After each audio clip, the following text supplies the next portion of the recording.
പിതാവും പുത്രനും പരിശുദ്ധാത്മാവുമായ ത്രിയേക ദൈവത്തിന്റെ തിരുനാമത്തിന് എന്നേക്കും മഹത്വം ഉണ്ടായിരിക്കട്ടെ. ആമേൻ. കർത്താവിനാൽ ഏറ്റവും സ്നേഹിക്കപ്പെടുന്ന പ്രിയ സഹോദരങ്ങളെ, ഇന്ന് നാം ലൂക്കായുടെ സുവിശേഷം 22-ാമത്തെ അധ്യായത്തിലേക്ക് പ്രവേശിക്കുകയാണ്. യേശുവിന്റെ പീഡാനുഭവ വിവരണം ലൂക്ക ആരംഭിക്കുന്നത് പെസഹ അടുത്തു എന്ന് പറഞ്ഞുകൊണ്ടാണ്. 22-ാം അധ്യായം 1-ാം വാക്യം. പെസഹ എന്ന് വിളിക്കപ്പെടുന്ന പുളിപ്പില്ലാത്ത അപ്പത്തിന്റെ തിരുനാൾ അടുത്തു. പുരോഹിതന്മാരും നിയമജ്ഞരും അവനെ എങ്ങനെ വധിക്കാമെന്ന് അന്വേഷിച്ചു കൊണ്ടിരുന്നു. പുരോഹിത പ്രമുഖന്മാർക്കും നിയമജ്ഞർക്കും യേശുവിന്റെ ശിഷ്യരിൽ ഒരാൾ തന്നെ സഹായിയായി, യൂദാസ്. യൂദാസിൽ സാത്താൻ പ്രവേശിച്ചു എന്നാണ് 22:3 പറയുന്നത്. 12 പേരിൽ ഒരുവനും കറിയോത്ത എന്ന് വിളിക്കപ്പെടുന്നവനുമായ യൂദാസിൽ സാത്താൻ പ്രവേശിച്ചു. അവൻ പുരോഹിത പ്രമുഖന്മാരെയും സേനാധിപന്മാരെയും സമീപിച്ച് എങ്ങനെയാണ് യേശുവിനെ അവർ കൊറ്റിക്കൊടുക്കേണ്ടതെന്ന് ആലോചിച്ചു. അപ്പോൾ പുരോഹിത പ്രമുഖന്മാർക്കും നിയമജ്ഞർക്കുമൊക്കെ സന്തോഷമായി. കാരണം എന്താണ്? യൂദാസിന് പണം കൊടുത്തവനെ സ്വാധീനിച്ച് യേശുവിനെ പിടിക്കുവാനായിട്ടുള്ള പരിശ്രമം. അവൻ അവർക്ക് വാക്കുകൊടുത്തു. അവർ സന്തോഷിച്ചവന് പണം കൊടുക്കാമെന്ന് വാഗ്ദാനം ചെയ്തു. യൂദാസ് അവർക്ക് വാക്കുകൊടുത്തു. ജനക്കൂട്ടമില്ലാത്തപ്പോൾ അവനെ ഒറ്റിക്കൊടുക്കാൻ അവൻ അവസരം പാർത്തുകൊണ്ടിരുന്നു. ജനക്കൂട്ടമുള്ളപ്പോൾ യേശുവിനെ ഒറ്റിക്കൊടുത്താൽ ജനം പ്രതികരിക്കുമെന്നറിയാം. അതുകൊണ്ട് ജനക്കൂട്ടമില്ലാത്ത സമയം നോക്കി യേശുവിനെ ഒറ്റിക്കൊടുക്കാനായിട്ട് യൂദാസും തക്കം പാർത്തിരിക്കുകയാണ്. പെസഹ കുഞ്ഞാടിനെ ബലി കഴിക്കേണ്ടിയിരുന്ന പുളിപ്പില്ലാത്ത അപ്പത്തിന്റെ ദിവസം വന്നു ചേർന്നു. പുളിപ്പില്ലാത്ത അപ്പത്തിന്റെ തിരുനാൾ ദിവസം വന്നു ചേർന്നപ്പോൾ യേശു പത്രോസിനെയും യോഹന്നാനെയും അയച്ചുകൊണ്ട് പറഞ്ഞു, നിങ്ങൾ പോയി നമുക്ക് പെസഹ ഭക്ഷിക്കേണ്ടതിന് ഒരുക്കങ്ങൾ ചെയ്യുവിൻ. അവർ അവനോട് ചോദിച്ചു, ഞങ്ങൾ എവിടെ ഒരുക്കണമെന്നാണ് നീ ആഗ്രഹിക്കുന്നത്? അവൻ പറഞ്ഞു, ഇതാ, നിങ്ങൾ പട്ടണത്തിലേക്ക് പ്രവേശിക്കുമ്പോൾ ഒരു കുടം വെള്ളം ചുമന്നുകൊണ്ട് ഒരുവൻ നിങ്ങൾക്കെതിരെ വരും. അവൻ പ്രവേശിക്കുന്ന വീട്ടിലേക്ക് നിങ്ങൾ അവനെ പിന്തുടരുക. 12-ാമത്തെ വാക്യത്തിൽ പറയുകയാണ്, സജ്ജീകൃതമായ ഒരു വലിയ മാളിക മുറി അവൻ നിങ്ങൾക്ക് കാണിച്ചു തരും, അവിടെ ഒരുക്കുക. അവർ പോയി യേശു പറഞ്ഞതുപോലെ കണ്ടു പെസഹ ഒരുക്കുകയും ചെയ്തു. ഈ പെസഹ ഒരുക്കുന്നതിന് മുൻകൈ എടുക്കുന്നത് യേശുവാണ് പോയി ഒരുക്കങ്ങൾ ചെയ്യാൻ പറഞ്ഞത്. മാത്രമല്ല, ശിഷ്യരെ യേശു പങ്കു ചേർക്കുകയും ചെയ്യുക, പങ്കാളികളാക്കും. 14 മുതലുള്ള വാക്യങ്ങൾ. പുതിയ ഉടമ്പടി. സമയമായപ്പോൾ അവൻ ഭക്ഷണത്തിനിരുന്നു, അവനോടൊപ്പം അപ്പസ്തോലന്മാരും. ഇവിടെ സമയം എന്നതിന് 2 അർത്ഥമുണ്ട്. ഒന്ന്, പെസഹ ഭക്ഷണത്തിന്റെ സമയം. 2, ദൈവത്തിന്റെ രക്ഷാകര പദ്ധതി പൂർത്തിയാക്കുന്ന സമയം. യേശുവിലൂടെയുള്ള ദൈവിക പദ്ധതി പൂർത്തിയാക്കുന്ന സമയം, ദൈവത്തിന്റെ സമയം. സമയമായപ്പോൾ അവൻ ഭക്ഷണത്തിനിരുന്നു, അവനോടൊപ്പം അപ്പസ്തോലന്മാരും. യേശു അവരോട് പറഞ്ഞു, പീഡ അനുഭവിക്കുന്നതിന് മുമ്പ് നിങ്ങളോട് കൂടെ ഈ പെസഹ ഭക്ഷിക്കുന്നതിന് ഞാൻ അത്യധികം ആഗ്രഹിച്ചിരുന്നു. തന്റെ കടന്നു പോകലിന് മുമ്പ് ശിഷ്യരോടൊത്ത് പെസഹ ഭക്ഷിക്കുവാൻ യേശു അത്യധികം ആഗ്രഹിച്ചിരുന്നു. ഞാൻ നിങ്ങളോട് പറയുന്നു, ദൈവരാജ്യത്തിൽ ഇത് പൂർത്തിയാകുന്നത് വരെ ഞാൻ ഇനി ഇത് ഭക്ഷിക്കുകയില്ല. അവൻ പാനപാത്രം എടുത്ത് കൃതജ്ഞതാ സ്തോത്രം ചെയ്തതിന് ശേഷം പറഞ്ഞു, വാങ്ങി നിങ്ങൾ പങ്കുവയ്ക്കുവിൻ. ഞാൻ നിങ്ങളോട് പറയുന്നു, ഇപ്പോൾ മുതൽ ദൈവരാജ്യം വരുന്നതുവരെ മുന്തിരിയുടെ ഫലത്തിൽ നിന്ന് ഞാൻ പാനം ചെയ്യുകയില്ല. ഒരേ പാനപാത്രത്തിൽ നിന്ന് കുടിക്കുക, ഒരേ അധികാരത്തിൽ പങ്കുചേരുക എന്നതിന്റെ അടയാളമാണ്. ഭക്ഷണത്തിനിരുന്നപ്പോൾ അവനോടൊപ്പം അപ്പസ്തോലന്മാരും ഇരുന്നു. പൗരോഹിത്യ അധിഷ്ഠിതമായ സഭ സ്ഥാപിതമാകുകയാണ്. യേശുവിന്റെ അധികാരം പങ്കുവയ്ക്കുകയാണ് അപ്പസ്തോലന്മാരുമായി. അതാണ് ഇവിടെ വ്യക്തമാകുന്നത്. 18-ാം വാക്യത്തിൽ യേശു പറഞ്ഞു, ഞാൻ നിങ്ങളോട് പറയുന്നു, ഇപ്പോൾ മുതൽ ദൈവരാജ്യം വരുന്നതുവരെ മുന്തിരിയുടെ ഫലത്തിൽ നിന്ന് ഞാൻ പാനം ചെയ്യുകയില്ല.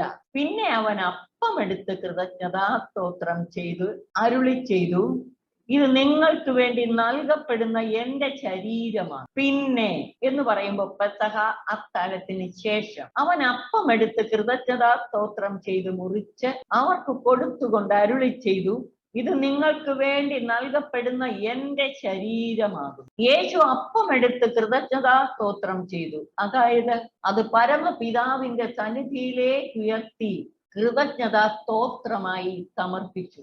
അതിനുശേഷം അത് മുറിച്ച് അപ്പസ്തോലന്മാരുമായി പങ്കുവച്ചു. എന്നിട്ട് പറഞ്ഞു, ഇത് നിങ്ങൾക്ക് വേണ്ടി നൽകപ്പെടുന്ന എന്റെ ശരീരമാണ്. ഇവിടെ 3 കാര്യങ്ങൾ പ്രത്യേകം ശ്രദ്ധിക്കണം.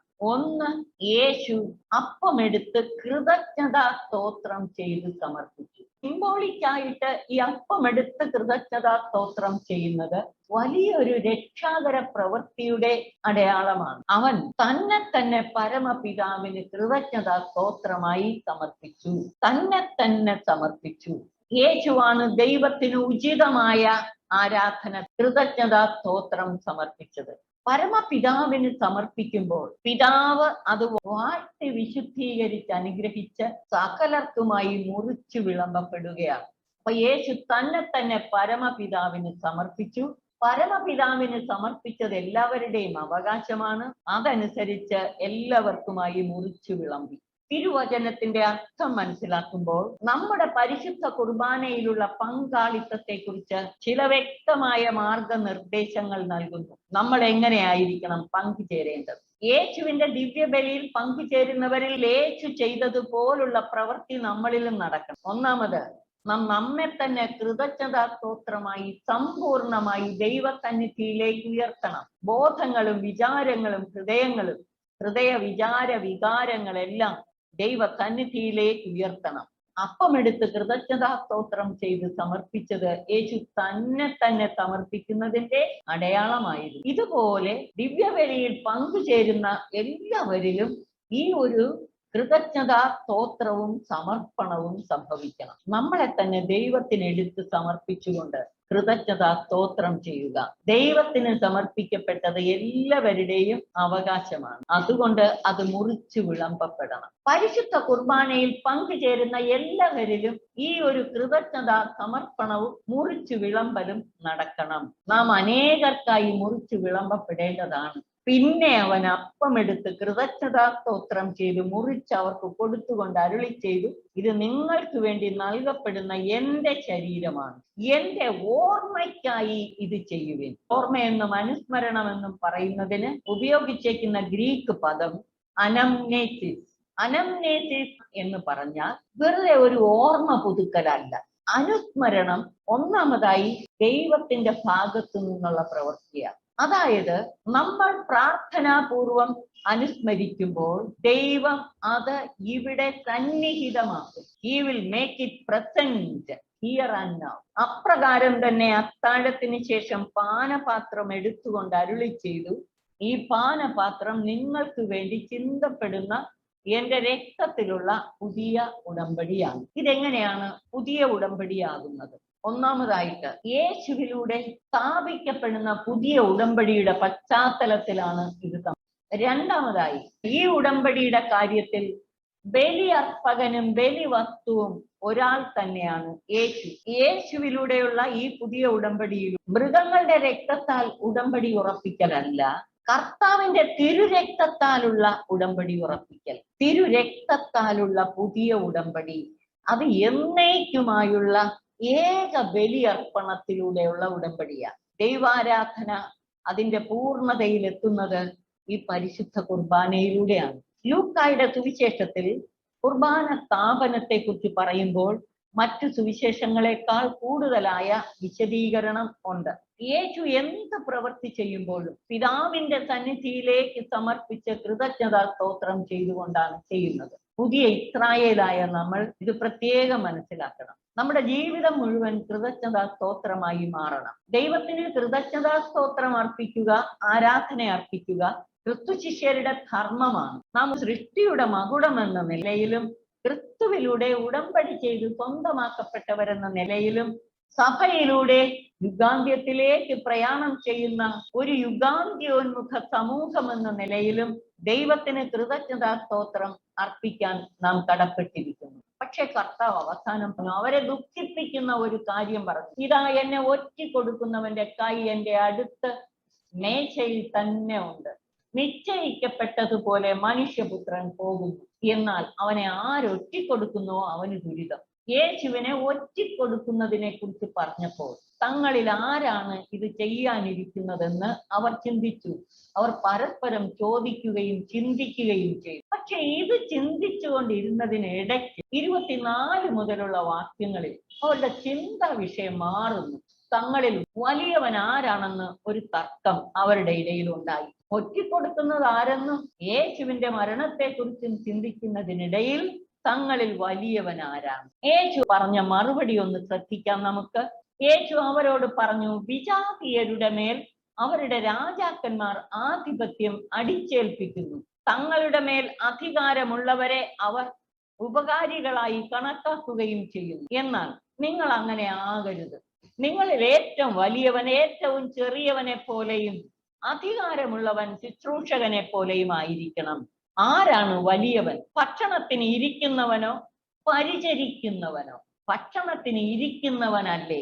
ഞാനാകട്ടെ നിങ്ങളുടെ ഇടയിൽ പരിചരിക്കുന്നവനെ പോലെയായി. അതെ, പെസഹായ്ക്ക് മുൻകൈയെടുത്ത് യേശുവാണ് ശിഷ്യന്മാരെ തന്റെ പെസഹായിൽ പങ്കു ചേർക്കുന്നത്. കർത്താവ് അവരെ ഭക്ഷണത്തിന് ഇരുത്തുകയായിരുന്നു. അവിടെ നിന്നാണ് പരിചരിച്ചത്. ഭക്ഷണത്തിന് ഇരിക്കുന്നവരാണ് പ്രധാനികൾ. കാരണം അവർ ക്ഷണിക്കപ്പെട്ടവരാണ്. ഇവിടെ കർത്താവിന്റെ വിരുന്നിന് ക്ഷണിക്കപ്പെട്ടവരാണ് അപ്പോസ്തലന്മാർ. യേശു പറയുന്നത്, ആരാണ് വലിയവൻ? ഭക്ഷണത്തിന് ഇരിക്കുന്നവനോ പരിചരിക്കുന്നവനോ? ഭക്ഷണത്തിന് ഇരിക്കുന്നവനല്ലേ. ഞാനാകട്ടെ നിങ്ങളുടെ ഇടയിൽ പരിചരിക്കുന്നവനെ പോലെയായി എന്ന് പറഞ്ഞാൽ നിങ്ങളുടെ ശുശ്രൂഷകനായി ഞാൻ. യോഹന്നാന്റെ സുവിശേഷത്തിലും അത്താഴത്തിനിടയിൽ ആണ് ശിഷ്യന്മാരുടെ പാദങ്ങൾ കഴുകിക്കൊണ്ട് ശുശ്രൂഷയുടെ മാതൃക കാണിച്ചു കൊടുത്തു. എന്റെ പരീക്ഷകളിൽ എന്നോടുകൂടെ നിരന്തരം ഉണ്ടായിരുന്നവരാണ്, കർത്താവിനോട് കൂടെ പങ്കുചേരുന്നവരാണ് അവർ. എന്റെ പിതാവ് എനിക്ക് രാജ്യം കൽപ്പിച്ചു തന്നിരിക്കുന്നത് പോലെ ഞാൻ നിങ്ങൾക്കും തരുന്നു. യേശു തന്റെ അധികാരത്തിൽ പങ്കാളിത്തം നൽകുന്നു. ഇത് പൗരോഹിത്യ അധികാരം കൈമാറുന്നതിന്റെ അടയാളമാണ്. എന്റെ മേശയിൽ നിന്നും ഭക്ഷിക്കുകയും പാനം ചെയ്യുകയും സിംഹാസനങ്ങളിൽ ഇരുന്ന് ഇസ്രായേലിലെ 12 ഗോത്രങ്ങളെ വിധിക്കുകയും ചെയ്യുന്നതിന് വേണ്ടിയാണ് യേശു തന്റെ അധികാരം അപ്പോസ്തലന്മാർക്ക് കൈമാറുകയാണ്. ശുശ്രൂഷയ്ക്കായിട്ടുള്ള വിളി, അതേ സമയം അവിടുത്തെ മഹത്വത്തിൽ പങ്കുകാരാകാനുള്ള വിളി. ലൂക്കായുടെ സുവിശേഷത്തിൽ പുതിയ ഉടമ്പടി സ്ഥാപനത്തോടൊപ്പം ശിഷ്യന്മാർക്ക് ഈ പ്രബോധനം നൽകുകയും, എന്നാൽ അവരുടെ ഇടയിലെ മാനുഷിക ഭാവം, ആരാണ് വലിയവൻ, ആ ചിന്തയെ കർത്താവ് തിരുത്തുകയും ചെയ്യുകയാണ് ഇതുവഴി. ശിഷ്യൻ ഗുരുവിനെ പോലെ വിനയാന്വിതരായി ശുശ്രൂഷ ചെയ്യുന്നവരാകണം, മറ്റുള്ളവരെ പരിചരിക്കുന്നവരാകണം, മറ്റുള്ളവരെ തന്നെക്കാൾ വലിയവരായി കരുതണം. തുടർന്ന് 22, 31 മുതൽ 34 വരെയുള്ള വാക്യങ്ങളിൽ പത്രോസ് യേശുവിനെ നിഷേധിക്കുന്ന സംഭവമാണ്. ശിമയോൻ, ശിമയോൻ, ഇതാ സാത്താൻ നിങ്ങളെ ഗോതമ്പ് പോലെ പാറ്റാൻ ഉദ്യമിച്ചു, എന്ന് വെച്ചാൽ പരീക്ഷിക്കുവാൻ. എന്നാൽ നിന്റെ വിശ്വാസം ക്ഷയിക്കാതിരിക്കാൻ ഞാൻ നിനക്ക് വേണ്ടി പ്രാർത്ഥിച്ചു. നീ തിരിച്ചു വന്ന് നിന്റെ സഹോദരരെ ശക്തിപ്പെടുത്തണം. അതെന്തിനാ ഇവിടെ തിരിച്ചു വന്നെന്ന് പറഞ്ഞേക്കുന്നത്? പത്രോസിൽ വരേണ്ട മാറ്റം, പത്രോസ് ഇപ്പോൾ ആയിരിക്കുന്ന അവസ്ഥയിൽ നിന്ന് പരിവർത്തനം വരണം. ഇത് കേട്ടപ്പോൾ ശിമയോൻ പറഞ്ഞു, കർത്താവേ, നിന്റെ കൂടെ കാരാഗ്രഹത്തിലേക്ക് പോകാനും മരിക്കാൻ തന്നെയും ഞാൻ തയ്യാറാണ്. അവൻ പറഞ്ഞു, പത്രോസേ, ഞാൻ നിന്നോട് പറയുന്നു, നീ എന്നെ അറിയുകയില്ല എന്ന് 3 പ്രാവശ്യം നിഷേധിച്ചു പറയുന്നതിന് മുമ്പ് ഇന്ന് കോഴി കൂവുകയില്ല. അതായത് കോഴി കൂവുന്നതിന് മുമ്പ് നീ 3 പ്രാവശ്യം എന്നെ നിഷേധിച്ചു പറയും എന്നാണ് കർത്താവ് പറഞ്ഞത്. ഇവിടെ പത്രോസ് മറുപടി ഒന്നും പറയുന്നില്ല. 35 മുതൽ 38 വരെയുള്ള വാക്യങ്ങൾ ഇത് ലൂക്കായുടെ സുവിശേഷത്തിൽ മാത്രമേ പറഞ്ഞിട്ടുള്ളൂ. അനന്തരം അവൻ അവരോട് ചോദിച്ചു, ഞാൻ നിങ്ങളെ മടിശീലയോ പാണ്ഡമോ ചെരുപ്പോ ഇല്ലാതെ അയച്ചപ്പോൾ നിങ്ങൾക്ക് എന്തിനെങ്കിലും കുറവുണ്ടായോ? അവർ പറഞ്ഞു, ഒന്നിനും കുറവുണ്ടായില്ല. അവൻ പറഞ്ഞു, എന്നാൽ ഇപ്പോൾ മടിശീലയുള്ളവൻ അത് എടുക്കട്ടെ, അതുപോലെ തന്നെ പാണ്ഡവും. വാളില്ലാത്തവൻ സ്വന്തം കുപ്പായം വിറ്റ് വാൾ വാങ്ങട്ടെ. ഞാൻ നിങ്ങളോട് പറയുന്നു, അവൻ നിയമലംഘകരോടുകൂടെ എണ്ണപ്പെട്ടു എന്നെഴുതപ്പെട്ടിരിക്കുന്നത് എന്നിൽ നിവൃത്തിയാകേണ്ടിയിരിക്കുന്നു. എന്തെന്നാൽ എന്നെപ്പറ്റി എഴുതപ്പെട്ടിരിക്കുന്നത് പോലെ പൂർത്തിയാകേണ്ടതാണ്. അവർ പറഞ്ഞു, കർത്താവേ, ഇതാ ഇവിടെ 2 വാളുണ്ട്. യേശു പറഞ്ഞു, അത് മതി.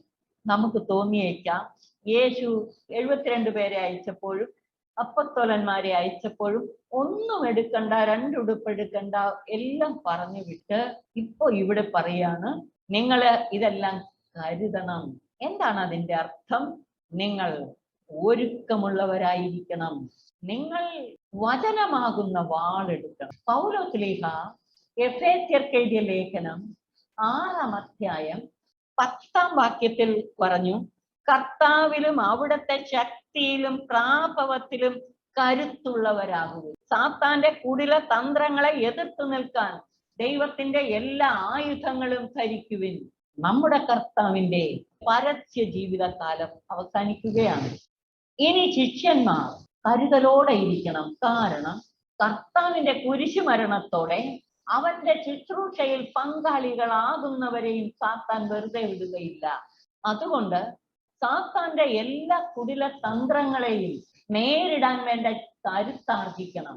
പൗലോസ്ലീഹ എഫേസ്യർക്ക് എഴുതിയ ലേഖനം 6-ാം അധ്യായം 10 മുതൽ 18 വരെയുള്ള വാക്യങ്ങളിൽ പറഞ്ഞിട്ടുള്ള, നമ്മൾ മാംസത്തിനും രക്തത്തിനും എതിരായിട്ടല്ല, പ്രഭുത്വങ്ങൾക്കും ആധിപത്യങ്ങൾക്കും ഈ അന്ധകാര ലോകത്തിന്റെ അധിപന്മാർക്കും എതിരായിട്ടാണ് പടവെട്ടേണ്ടത്.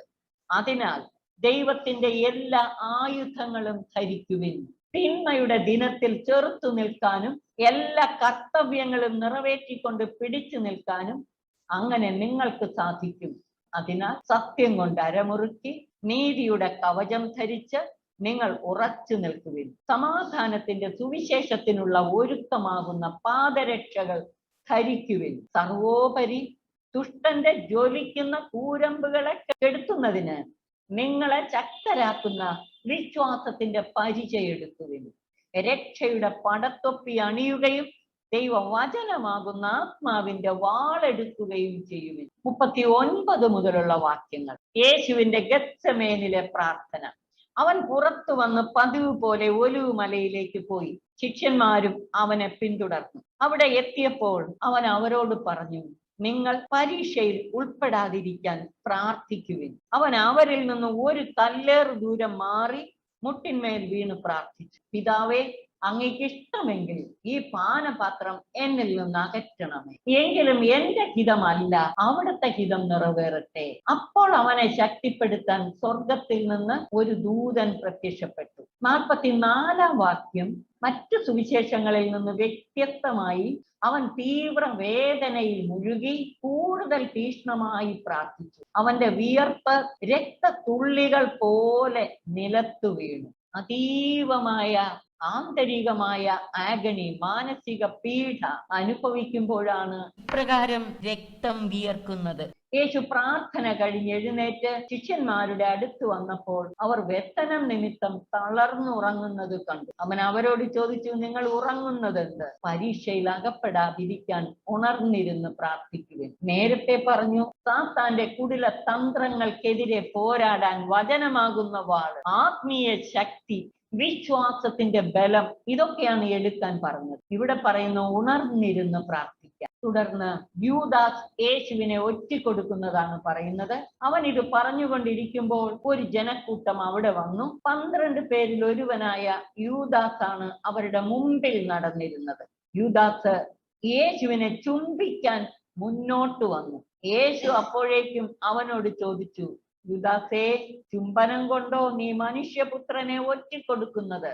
യേശുവിനോട് കൂടെ ഉണ്ടായിരുന്നവർ, കർത്താവെ, ഞങ്ങൾ വാളെടുത്ത് വെട്ടട്ടെ എന്ന് ചോദിച്ചു. കർത്താവ് ഈ വാളിന്റെ കാര്യമല്ല ഉദ്ദേശിച്ചത്.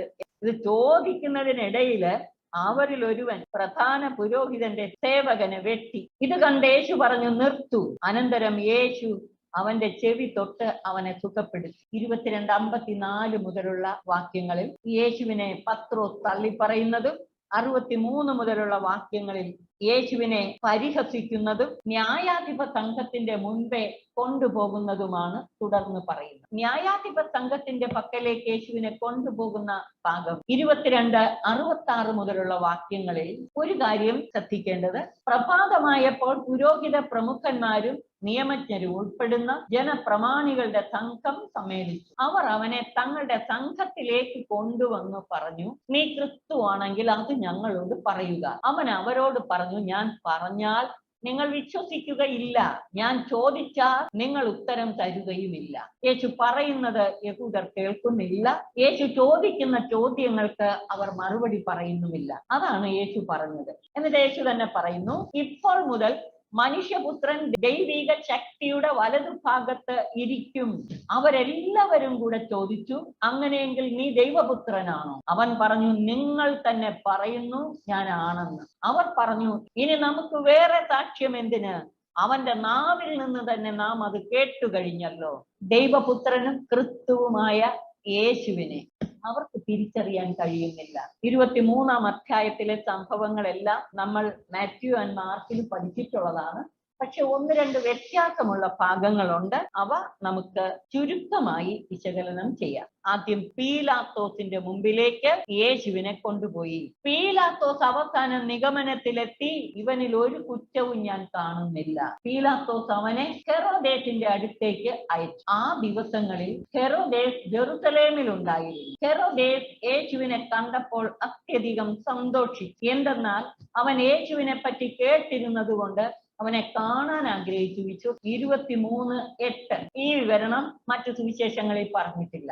അവൻ ചെയ്യുന്ന ഏതെങ്കിലും ഒരു അത്ഭുതം കാണാമെന്ന് പ്രതീക്ഷിക്കുകയും ചെയ്തു. യേശുവിനെ കൊണ്ട് എന്തെങ്കിലും അത്ഭുതം പ്രവർത്തിപ്പിക്കാൻ വേണ്ടി പല കാര്യങ്ങൾ അവനോട് ചോദിച്ചു. പക്ഷേ യേശു ഒന്നിനും ഉത്തരം പറഞ്ഞില്ല. പ്രധാന പുരോഹിതന്മാരും നിയമജ്ഞരും അവന്റെ മേൽ ആവേശപൂർവ്വം കുറ്റം ചുമത്തിക്കൊണ്ട് ചുറ്റും നിന്നിരുന്നു. ഹെറോദേസ് പടയാളികളോട് ചേർന്ന് അവനോട് നിന്ദ്യമായി പെരുമാറുകയും അവനെ അധിക്ഷേപിക്കുകയും ചെയ്തു. അവൻ യേശുവിന്റെ പകിട്ടേറിയ വസ്ത്രം ധരിപ്പിച്ച് പീലാത്തോസിന്റെ അടുത്തേക്ക് തിരികെ അയച്ചു. അന്നു മുതൽ ഹെറോദേസും പീലാത്തോസും പരസ്പരം സ്നേഹിതന്മാരായിരുന്നു. മുമ്പ് അവർ ശത്രുതയിലാണ് കഴിഞ്ഞിരുന്നത്. യേശുവിന്റെ കാര്യം വന്നപ്പോൾ രണ്ടുപേരും സ്നേഹത്തിലായി. പീലാത്തോസ് പറഞ്ഞു, ഹെറോദേസ് കുറ്റമൊന്നും കാണാത്തത് കൊണ്ട് എന്റെ പക്കലേക്ക് തിരിച്ചയച്ചിരിക്കുകയാണ്. അവനെ ചമ്മട്ടി കൊണ്ട് അടിച്ച് വിട്ടയക്കാം. പക്ഷേ ജനം ഒന്ന് ചേർന്ന് ബറബാസിനെ വിട്ടുതരിക, ഇവനെ ക്രൂശിക്കുക എന്ന് ആക്രോശിച്ചു. 23-26 മുതലുള്ള വാക്യങ്ങൾ യേശുവിനെ കുരിശിൽ തറയ്ക്കുന്ന സമയത്ത് 34-ാം വാക്യത്തിൽ യേശു പ്രാർത്ഥിക്കുന്നത് എടുത്തു പറഞ്ഞു. പിതാവേ, അവരോട് ക്ഷമിക്കണമേ, അവർ ചെയ്യുന്നത് എന്തെന്ന് അവർ അറിയുന്നില്ല. യേശുവിനെ പടയാളികളെ പരിഹസിച്ചു പറഞ്ഞു, നീ യഹൂദരുടെ രാജാവാണെങ്കിൽ നിന്നെ തന്നെ രക്ഷിക്കുക. ഇവൻ യഹൂദരുടെ രാജാവെന്ന ഒരു ലിഖിതം അവന്റെ തലയ്ക്ക് മീതെ ഉണ്ടായിരുന്നു. കുരിശിൽ തൂക്കപ്പെട്ട കുറ്റവാളികളിൽ ഒരുവൻ അവനെ ദുഷിച്ചു പറഞ്ഞു, നീ ക്രിസ്തുവല്ലേ, നിന്നെയും ഞങ്ങളെയും രക്ഷിക്കുക. അവനെ ശകാരിച്ചു പറഞ്ഞു. ഇടതുവശത്തെ കള്ളനാണ് യേശുവിനെ ദുഷിച്ചു പറഞ്ഞു. അപ്പോൾ വലതുവശത്തെ കള്ളൻ പറഞ്ഞു, നീ ദൈവത്തെ ഭയപ്പെടുന്നില്ലേ? നീയും അതേ ശിക്ഷാവിധിയിൽ തന്നെയാണല്ലോ. നമ്മുടെ ശിക്ഷാവിധി ന്യായമാണ്, നമ്മുടെ പ്രവൃത്തികൾക്ക് തക്ക ഫലം നമുക്ക് ലഭിച്ചിരിക്കും. എന്നാൽ ഇവൻ ഒരു തെറ്റും ചെയ്തിട്ടില്ല. വലതുവശത്തെ കള്ളൻ ഇത്രയും പറഞ്ഞ് ഇടതുവശത്തെ കള്ളനെ ശകാരിച്ചതിന് ശേഷം യേശുവിന്റെ പക്കലേക്ക് തിരിഞ്ഞു. യേശുവേ, നീ നിന്റെ രാജ്യത്ത് പ്രവേശിക്കുമ്പോൾ എന്നെയും ഓർക്കണമേ. യേശു അവനോട് പറഞ്ഞു, സത്യമായി ഞാൻ നിന്നോട് പറയുന്നു, നീ ഇന്ന് എന്നോടുകൂടെ പറുദീസയിലായിരിക്കും. തുടർന്ന് യേശുവിന്റെ മരണം, അവിടുത്തെ തിരുശരീരം സംസ്കരിക്കുന്നതും യേശുവിന്റെ പുനരുത്ഥാനത്തെയും അത് തുടർന്നുള്ള സംഭവങ്ങൾ ഏറ്റവും കൂടുതൽ വിശദീകരിച്ചിരിക്കുന്നത് ലൂക്കായുടെ സുവിശേഷത്തിലാണ്. ലൂക്കായുടെ സുവിശേഷത്തിലെ ഏകദേശം അവസാന ഭാഗത്തിലേക്ക് നാം വന്നിരിക്കുകയാണ്. പ്രിയമുള്ളവരെ, ഈ അധ്യായങ്ങൾ ഒന്നുകൂടെ നന്നായി പഠന വിഷയമാക്കി ധ്യാനിച്ച് ഒരുങ്ങി നമുക്ക് 24-ാം അധ്യായത്തിലേക്ക് പ്രവേശിക്കാം. പിതാവിനും പുത്രനും പരിശുദ്ധാത്മാവിനും സ്തുതി, ആദിമുതൽ എന്നേക്കും ആമേൻ.